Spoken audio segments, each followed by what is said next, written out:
Merci d'être avec nous au cours de votre magazine Femmes Debout qui reçoit en ce jour, dans cette occasion de la journée internationale. C'est depuis hier, vous le savez, le 8 mars, comme chaque année dans le monde, nous célébrons la journée internationale des droits des femmes. De droits des femmes marqués sous la thématique sur le plan international, la réalisation de l'égalité du genre et de l'avancement de toutes les femmes et les filles dans les contextes de politiques et programmes relatifs au changement climatique et à la réduction de risques environnementaux et de risques catastrophiques. Ça, c'est la thématique qui a été exploitée sur le plan international.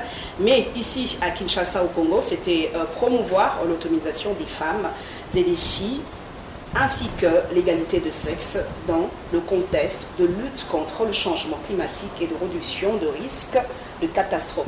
Telle a été la thématique célébrée à l'occasion de la Journée internationale des droits des femmes. Et pour en parler sur ce plateau, je reçois deux femmes exceptionnelles, deux femmes qui font l'exception, l'une dans un domaine différent de l'autre.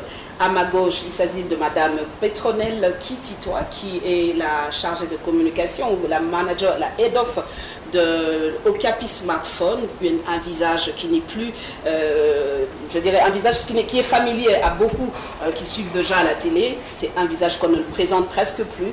Madame Kititoa Petronelle, bienvenue. Bonjour. Voilà, il sera là à sa droite, ça sera Madame Rita Vendone Moirabou. J'espère que je ne vais pas massacrer le nom. Vendone. C'est italien, pas français. Vendone Moirabou. Moirabou, oui. Bienvenue à vous, Madame Rita. Merci beaucoup. Voilà, Madame Rita est en charge de l'encadrement de jeunes filles, hein, comme vous l'avez suivi, l'autonomisation de la jeune fille est très importante. Alors, pour commencer, je veux commencer avec vous, Madame Petronelle Kititoa. Madame Petronelle, une fois de plus, je reviens à vous, mais ce n'est pas dans l'autre magazine, dans un autre numéro.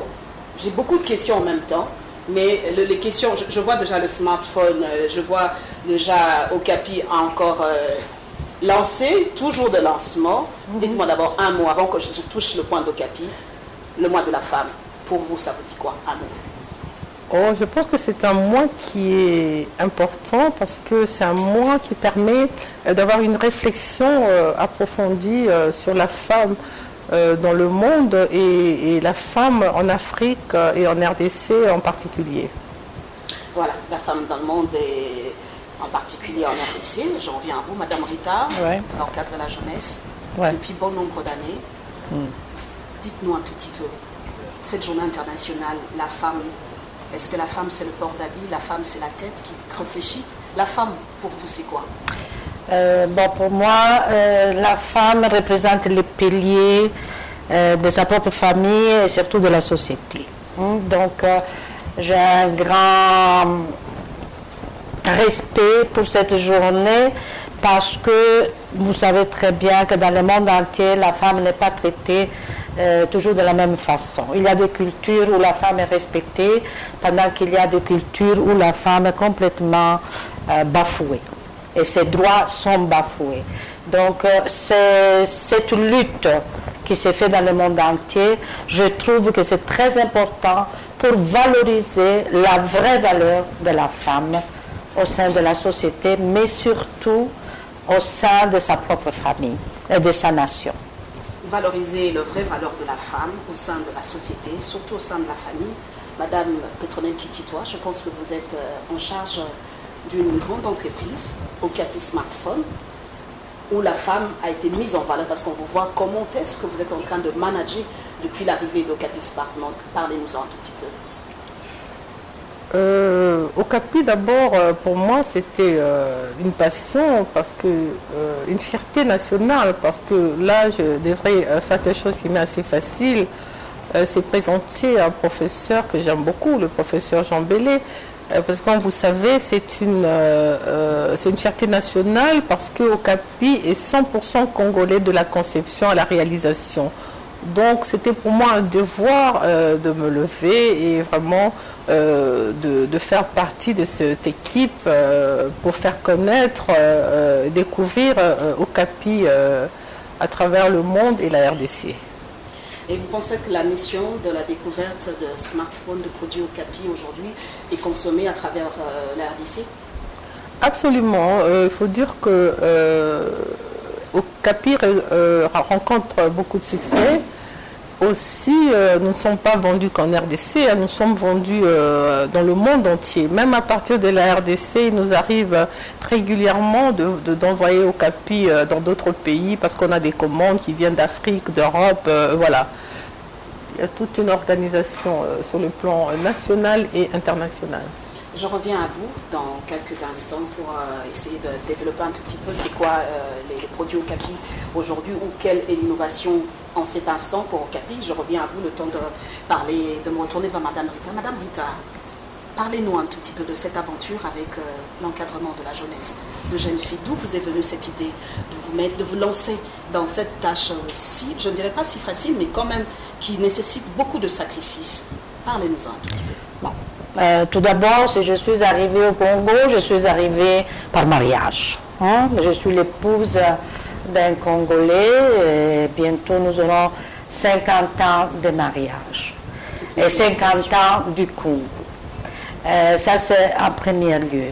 Puis, j'ai travaillé pendant de longues années, j'ai travaillé pendant 40 ans. Et ma carrière, ça s'est évolué à Lubumbashi, au consulat général d'Italie de Lubumbashi. Et puis après la fermeture du consulat à cause du pillage 91, j'étais mutée à Kinshasa. Donc je suis une femme qui a toujours travaillé. Okay?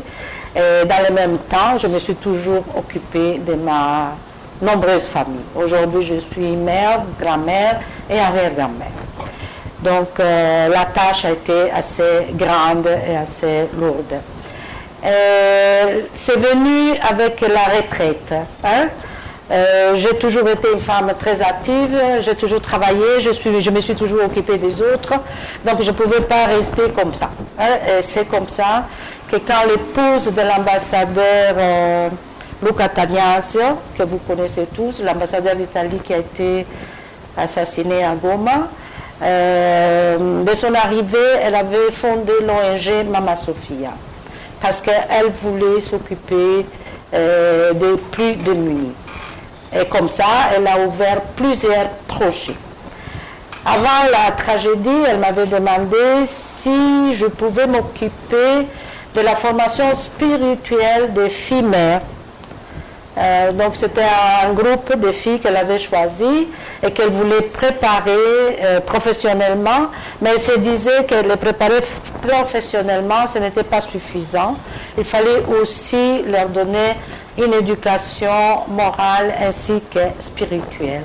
Et elle m'a dit, je ne vois personne d'autre que toi, est-ce que tu peux m'aider en ça? J'ai accepté volontairement. Hein? Madame Rita, je ne vous coupe pas la parole pendant que c'est en train d'évoluer. J'aimerais que vous fassiez comprendre nos nombreux téléspectateurs et téléspectatrices qui nous suivent et ceux qui nous suivent aussi en ligne. Quand vous parlez de la formation, de l'encadrement spirituel, qu'est-ce que vous entendez par là? Bon, donc je suis d'abord une femme chrétienne et quand je parle de la formation spirituelle, c'est vraiment spirituel, mais particulière pour la femme. Donc qu'est-ce que ça veut dire? Avec les passages bibliques, j'enseigne aux filles leurs valeurs. D'abord le respect d'elles-mêmes, savoir qui elles sont et la valeur qu'elles ont et qu'est-ce qu'elles peuvent faire dans leur vie. J'utilise les passages bibliques, par exemple Proverbe 31, de 10 à 31, où on parle de la femme vertueuse, et je développe ces passages en les enseignant la valeur qu'elles ont et qu'elles peuvent avoir au sein de leur propre famille, au sein de la société, au sein de la nation et surtout la valeur pour elles-mêmes. Donc apprendre à se respecter et à évoluer d'une façon saine, propre, en les enseignant aussi l'hygiène, pas seulement l'hygiène corporelle, mais aussi l'hygiène dans le foyer, parce que tout marche ensemble, disons.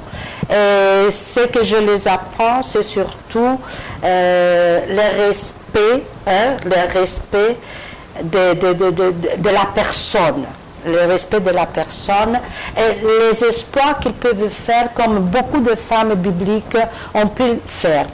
soit dans la nation, il y en a qui se sont battus pour sauver des peuples, il y en a qui se sont battus pour sauver leur propre foyer, il y en a qui se sont battus pour l'humanité. Et c'est ce que j'apprends à ces jeunes filles. Merci Madame Rita, je reviendrai toujours avec vous avec l'encadrement de ces nombreuses jeunes filles dont vous avez la charge. Je vais me retourner une fois de plus du côté de Madame Pétronelle-Kititois. Madame Pétronelle-Kititois, alors dites-nous aujourd'hui, est-ce qu'il y a un smartphone particulier qui a été lancé? Est-ce qu'il y a des produits particuliers, hormis Rambo, que nous avons eu l'opportunité de voir? J'espère peut-être que Rambo sera encore là pour une nouvelle démonstration pour ceux qui n'ont pas eu le temps peut-être de suivre à cette époque-là la démonstration de ce smartphone, de ce téléphone, combien si performant. Alors, quelles sont les nouveautés que nous pouvons du côté de Okapi Smartphone? Oui, Okapi Distribution a le plaisir de proposer au public congolais ces deux nouveaux produits que vous voyez. J'annonce donc l'arrivée des laptops Okapi, 500 gigas, et puis 4 heures d'autonomie, il y a 4 heures d'autonomie et 14 pouces. Et puis l'arrivée à Kinshasa est déjà en vente dans tous nos shops des chargeurs solaires qui se composent de 4 feuilles que vous pouvez placer dans votre bureau. Voilà. Vous pouvez placer à côté de la fenêtre. Vous n'avez pas besoin d'exposer ça à l'extérieur. Et ce chargeur solaire peut charger absolument toutes les autres marques de téléphone, pas seulement Okapi. Il peut charger absolument tout et il peut prendre jusqu'à 10 téléphones. Donc il peut charger vraiment un grand nombre de téléphones. Voilà, c'est les deux, je dirais, pour dire le mot qui est souvent utilisé, arrivage d'Okapi pour l'instant dans nos stores. Voilà. Voilà, je dirais, ce rechargeable solaire, comme vous le dites, a la capacité d'une autonomie de combien de... Parce que là, vous avez parlé du smartphone, c'est pour les smartphones, vous avez dit plus de 4 heures. Oui. Mais par contre, quand elle prend l'énergie, elle peut la garder pendant combien l'autonomie? Je pense qu'elle peut aller... oui, absolument. Une journée ou deux même, 24 heures je crois. Oui. Parce que c'est 30 minutes de charge, donc ça peut aller jusqu'à 2 jours. Ça dépend de l'utilisation. Si vous chargez un téléphone ou 10 téléphones. 30 minutes de charge. Oui, 30 minutes de charge. Donc là, le soleil, là, ambiant est bon. On n'a pas besoin de le mettre à l'extérieur du pays. C'est de l'innovation, encore une fois. Oui, bien sûr. À qui nous disons encore une fois de plus nos congratulations pour toujours l'innovation plus avec des différents produits. Alors, Madame Pétronelle, la question que je me pose, ces deux produits que vous mettez, c'est déjà disponible ou ça sera disponible? Non, c'est déjà. Ça revient à combien? C'est déjà disponible à Kinshasa. Oui. Les prix, je préfère qu'on les découvre dans les stores. Oui. Parce qu'il y a deux modèles, il y a des petits modèles, il y a des grands modèles. Donc voilà, mais ça varie entre 400 et disons et 600 $. 400 et 600 $. Oui. Pour le petit et le grand, ça dépend. Voilà. Et pour le chargeur solaire est à 45 $. 45 $. Voilà, c'est l'innovation que Jean-Béli Mongo, professeur. En fait, il avait déjà commencé à les concevoir. Depuis quelques mois, nous attendions les certifications CE et CF.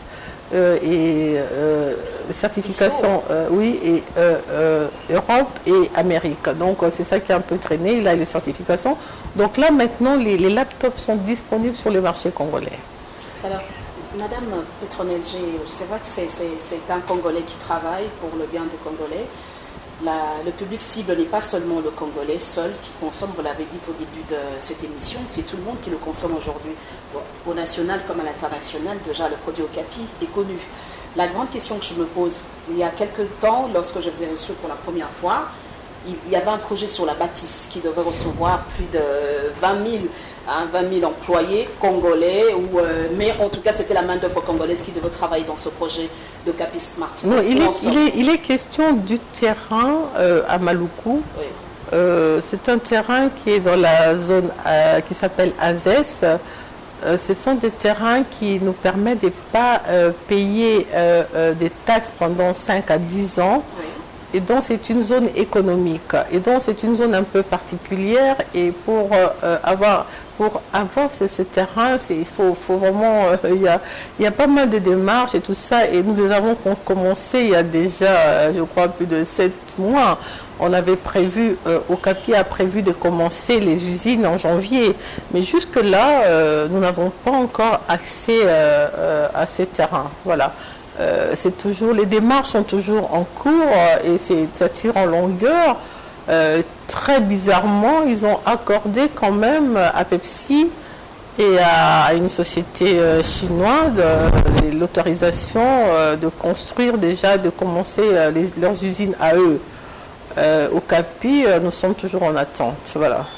Et c'est quand même triste hein, quand on observe plus de 7 mois que vous êtes derrière l'obtention de ce certificat qui doit donner accès à un grand nombre de Congolais qui pourront avoir de l'emploi et que bon, c'est vrai d'une partie Pepsi ou entreprise chinoise, c'est la main-d'œuvre congolaise qui sera là, mais on aurait quand même souhaité, ça c'est une adresse, je le dis encore au gouvernement, on aurait quand même souhaité encourager un fils du pays qui a fait sa demande depuis avant même Pepsi Cola, avant même l'entreprise chinoise. On se pose la question, pourquoi jusqu'à ce jour, Jean Bélémongo ne reçoit toujours pas de réponse positive? On se pose la question, on va où? Alors que le chef de l'État, lors de ces différentes sorties médiatiques, ne cesse de rappeler l'entrepreneuriat, d'encourager l'entrepreneuriat, ces Congolais qui veulent exploiter, ces Congolais qui veulent entreprendre dans leur propre pays. Il dit clairement qu'ils doivent revenir, cette diaspora-là. Qu'est-ce qui se passe avec Jean Bélémongo?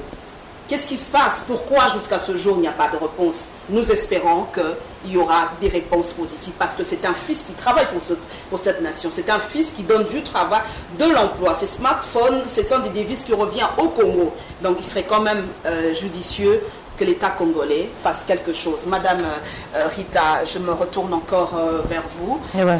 Vous m'aviez dit que vous êtes en encadrement de jeunes filles. Combien d'années, ça vous ne m'avez pas dit? Ça fait combien d'années que vous êtes bon, disons que à temps plein, c'est depuis le départ de Madame Zakia, parce qu'après la tragédie, elle a dû quitter le Congo. Elle est rentrée en Italie, donc elle ne voulait pas arrêter les œuvres qu'elle avait commencées. Et donc elle m'a demandé si je pouvais m'occuper à temps plein pour pouvoir suivre tous les projets qu'elle avait initiés au Congo pour la continuité. Voilà. Alors combien de jeunes femmes? Est-ce qu'il y a des filles mères? Est-ce qu'il y a de jeunes filles qui ne le sont pas? Combien y a-t-il? S'il faut qu'on ait un chiffre. Bon, les premiers groupes, c'était de 5 filles qu'elle-même, elle avait choisies avant son départ et que j'ai hérité et que j'ai formées. Et puis, ils ont suivi une formation au Café Mozart, en pâtisserie et hôtellerie chez les sœurs salésiennes, que tout le monde sait qu'elles sont spécialistes pour la formation de la jeunesse, les sœurs pour les filles et les prêtres pour les garçons. Pour les hommes. Donc ces filles, je continue quand même à les suivre parce que je ne peux pas laisser le travail à moitié. Et puis dans le deuxième groupe, j'ai 3 personnes différentes. Une qui n'est pas fille mère, mais elle avait besoin d'être aidée, d'encadrement. Donc j'ai accepté, malgré qu'elle n'était pas fille mère, de m'occuper d'elle. Une autre, c'est une fille mère, et qui a suspendu ses études parce que justement elle avait mis au monde et que la famille n'avait plus les moyens de lui faire continuer les études. Et alors plutôt que lui faire une formation professionnelle, j'ai préféré vraiment payer le Minerval pour qu'elle termine et elle obtienne son diplôme en coupe-couture. Et dans le même temps, j'ai arrangé pour qu'elle puisse faire aussi des stages chez une amie à moi qui a accepté de la prendre pendant les vacances pour qu'elle puisse être formée en attendant qu'elle puisse prendre son diplôme. L'autre, c'est une fille avec une histoire particulière qui m'a énormément choquée parce que c'est une fille qui a été mariée à l'âge de 10 ans. Et qu'elle est mère de 6 enfants, et 5 enfants sont restés au village avec son mari et elle était venue à Kinshasa avec les tout derniers. Et je dois dire que ça a été... C'est quand même émouvant. Oui, c'était très choquant pour moi parce que, par exemple, j'avais rencontré ces mêmes problèmes au Kasaï quand j'avais accompagné à Kananga, quand j'avais accompagné l'ambassadeur lors de sa première visite à la communauté italienne à l'intérieur. Et comme je devais être justement retraitée à l'ambassade, il m'avait demandé de l'accompagner. Et on avait justement reçu la société civile. Et parmi la société civile, il y avait les jeunes qui demandaient secours pour le mariage précoce. L'ambassadeur a répondu ce qu'il pouvait répondre, mais j'ai compris qu'à un certain moment, il était en difficulté parce que c'était un problème très délicat où c'est difficile de pouvoir donner des réponses. Et alors, je demandais si je pouvais prendre la parole. Et justement, j'avais dit que pour combattre ces problèmes, je dis, on ne peut pas venir de l'extérieur. Hein? C'est un problème qui vous concerne, vous particulièrement, parce que tous les pays, mais par exemple, moi je proviens d'une région italienne où dans les temps, ça s'est passé de la même façon qu'ici. Donc il y avait des petites filles qui étaient mariées à des hommes beaucoup plus âgés, etc. etc. C'était la culture. Et pour ça, on s'est battu pour que ça n'arrive plus. Et donc, je dis, c'est un combat qui vous revient. Vous, les femmes congolaises, en tant que maman, tu dois savoir dire, non, je n'accepte pas que mon enfant puisse se marier à cet âge-là. Parce que malheureusement, en général, la culture, elle est conservée par la femme. Hein? Donc, c'est à la femme de dire, écoute, non, je ne veux pas que ma fille à 13 ans, à 12 ans, à 13 ans, soit mariée avec peut-être un homme du même âge ou plus âgé. Donc c'est un combat qui revient à la femme. La femme congolaise doit se battre pour ça. Oui, un combat qui revient à la femme, quand même, Madame Petronel, vous êtes une femme congolaise. Je veux mettre un petit smartphone de côté. On va montrer un peu, c'est quand même poignant quand on voit des jeunes filles se marier précocement à l'âge de 13 ans, 12 ans. La jeune fille qui doit aller à l'école, la jeune fille qui doit représenter une certaine, je dirais, un certain avenir de lendemain, et que l'on voit à 12 ans, 13 ans, cette femme, cette jeune fille être mariée, les chances minimes de devenir quelqu'un que vous êtes devenu aujourd'hui, si vous êtes devenu quand même aujourd'hui une grande dame, c'est parce que les parents ont cru en vous en tant que femme, ils vous ont mis à l'école. Et quel est votre mot, votre regard face à ces jeunes femmes, pas seulement congolaises, même dans le monde, même en Afrique, ces jeunes femmes qui vont être, qui sont arrachées comme ça, sans mots, sans rien dire, et tout un avenir floué comme ça, parce qu'il faut se marier à l'âge de 12 ans, 13 ans. Tout d'abord, je suis très touchée par tous ces témoignages de Mama Rita, que vous appelez madame, nous l'appelons maman. J'ai souligné deux choses. Hein. Elle a parlé elle a 50 ans de mariage, et donc avec Papa Marabout qui est congolais. Et donc, elle est pour nous une grande source d'inspiration. Et puis, parce qu'elle fait, ça nous touche énormément directement, parce que voilà, elle trouve encore le temps pour s'occuper des jeunes Congolais. Et pour ça, vraiment, je trouve qu'elle est admirable. Personnellement, elle sait que je l'admire beaucoup. Elle est vraiment une source d'inspiration pour moi. Là, en ce qui concerne ces mariages précoces, je dois dire que personnellement, je n'en ai jamais croisé. Mais je pense que c'est encore un problème de culture et que petit à petit,